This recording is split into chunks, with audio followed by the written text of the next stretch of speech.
Hello everyone and welcome back to Closet Gaming. Today we're going to take a look at Timespinner.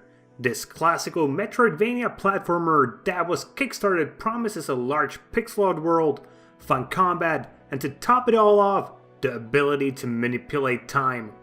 Whether it can deliver on these promises is the question we will try to answer today. Timespinner is available on Steam for €19.99. So, I know my last review was also a metroidvania, but I don't think you guys will mind another one. And for a fairly obvious reason. This one is not a mobile game, but a full-fledged PC metroidvania. Thus, I will not be giving it any leeway.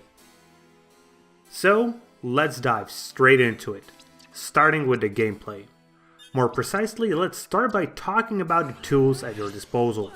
You start by getting a main attack, which is pretty much spammable forever.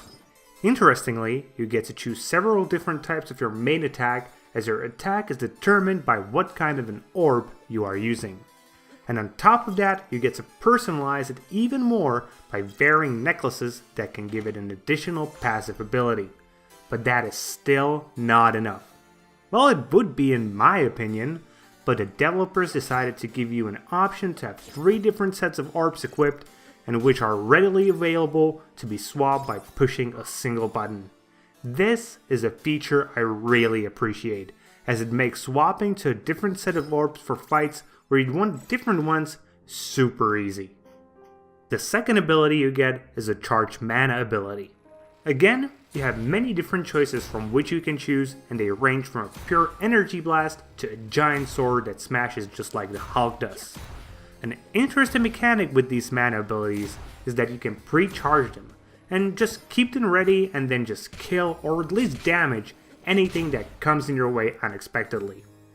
Though, I will also be honest, as the game progressed, I really stopped using these abilities for the most part. Not that in certain situations they weren't useful, but for the majority of the time, I was more than okay using only the primary attack. And then we have to talk about the time stopping ability. This is the killer feature of Timespinner. But sadly, I felt that this ability was very much underwhelming. At least for the more casual players who aren't immediately playing at higher difficulties. Because at normal difficulty, you will pretty much use it only when the game forces you to, and then occasionally during boss battles. But I guess I should explain how it works, right? So you have a limited amount of sand that gives you the abilities to stop time until you run out of the sand. And to get it back, you either have to kill enemies, gather these little drops of sand, or use certain items. So what's the problem with the time stopping exactly? It just isn't that useful. You cannot attack enemies while time is stopped, and thus its use is pretty much limited to avoiding their attacks. But often you can just kill your enemies, at normal difficulty, before they even attack, rendering the time stop essentially useless. Apart from boss battles, you will use it only when the game is designed to force you to use it to traverse to areas you couldn't get to without using it. The ability is awesome in boss battles, where it is often the key to even having a chance to defeat them, but for such a large ability, it just feels underused. On the other hand, I have no clue how to make this ability more cool without making it overpowered as hell. So that's pretty much it for the abilities that in some way or another allow you to defeat your foes. But then we have the abilities that allow you to progress further. As it is the standard for Metroidvania games, these include things like a double jump, the ability to breathe underwater, or the ability to essentially dash infinitely in a forward direction, giving you a lot of momentum. And that's honestly it. There are only 3 progression abilities, or 4 if you do count the time stop, and I'll tell you this. I'm quite glad that this is the case. I know these kind of abilities often increase the variability of gameplay, and you're constantly getting new abilities. But on the other hand, I think 3 or 4 is a good number. It means that you do get that variability, but it also doesn't feel like you're just overwhelmed with stuff your character can now do. That is it for what is at your disposal, and now let's take a look at what the game will throw at you. But sadly, this is probably the weakest part of Timespinner. So, why is it so? Because the enemies feel weak most of the time on normal difficulty. I just didn't feel the need to avoid their attacks or use the dodge at all. I could just go in, button smash my attack, and soak the damage. The healing and saving points appear often enough, and you can honestly just keep doing that, especially the further you get into the game.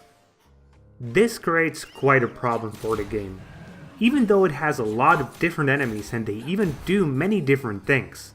But often you don't really get to see those cool things because they just die before their attack even charges up. Like seriously, there were times where I didn't attack an enemy just to see what attack he has. Give the mobs more health and the problem is solved, but for the moment, this is just unacceptable. At least the bosses are quite fun and challenging. Some can be defeated in a single try if you just pay close attention, but most of them will require multiple tries even on normal difficulty. And the bosses are for the most part pretty creative and require you to use all the tools at your disposal to defeat them, including the time stop. The only thing I didn't like is when the bosses include some dialogue. It forces you to go through it in every single attempt. Just give me the ability to skip it completely. If I already engaged the boss at least once, please. So how does the combination of these things feel when you're playing? Is it actually fun? And the answer, for the most part, is yes. It is actually fun. The beginning does feel a bit sluggish as you're really lacking abilities to use, but on the other hand, it is the only part of the game when you feel actually worried about your health. Then, you get further into the game and the game feels much more fluid and fast-paced, but it is a bit too easy for my taste. And remember, I'm not that great at dodging stuff and generally playing well. Thus, Timespinner is actually a good metroidvania that will provide you with many hours of, for the most part, fun gameplay, but I would highly suggest if you're an experienced metroidvania player, just jump into the game immediately at a higher difficulty setting. That will fix a lot of the problems that the game has for the fans of the genre. And the normal and low difficulty setting actually provide a good entry road into the genre for more casual players. So that's the gameplay part of the review, and let us move on to the more superficial parts of Timespinner, and we're going to start with the graphics. And to anyone with a keen eye, and if you're nostalgic even in the slightest, you will truly appreciate the graphics. A wonderful, old-school feeling pixelart style just oozes with atmosphere, and at every single point of the game, you can see how much love and effort has been poured into it. Though, I will admit the game does feel a bit too dark at times. And I understand the game being dark while you're in a cave or inside, but there are times when you're just outside and not making those a bit more colorful is something I'm very saddened by. Secondly, let's talk about a story for a moment. I was quite pleasantly surprised by it, to be honest. It's a very well put together mix of both fantasy and sci-fi elements that do actually make sense. As you might have guessed from the title of the game, and because you have the ability to stop time, this is a game about time travel, using both technology and magic. And it works! Combining fantasy and sci-fi can often lead into weird problems where people wonder why there even is technology, if all the things it can do could be previously done by using magic. But I feel that is here tackled well, and actually serves the story very nicely. Last of the atmosphere building tools is the music and the sound effects. So let's start this section with the music. And the music is actually pretty great. It's not something that I would add to my regular list of music I listen to, but it fits the game and enhances the atmosphere very well, no matter whether we're talking about situations where you're just exploring the world, when the music is calm and full of joy, or whether you're in a boss battle where it switches to intense and fast-paced music. Secondly, we have the sound effects, and while good, they do not really stand out in any way, but they more than serve their purpose of informing you about what's happening inside of the game. And last of all, we have to talk about how Timespinner performs, and I can happily say the game works just fine. No bugs, no crashes, and it runs as smoothly as you can wish for. So, in conclusion, Timespinner is a pretty good Metroidvania. It's not the best, but it certainly ranks among the better games in this genre. The only real problem it has are the enemies who just feel too weak, but for people who feel like that, there's always the option to play at a higher difficulty setting. And for those who are yet to be initiated into Metroidvania games, the lower difficulty may be a good thing. Thus, I will give you guys a recommendation to buy Timespinner. That's it for today, guys. Hope you liked the review, and if you did, please consider giving us a thumbs up here on YouTube and subscribe to the channel. And comment if you have something you would like to add. See you guys later with more gaming content.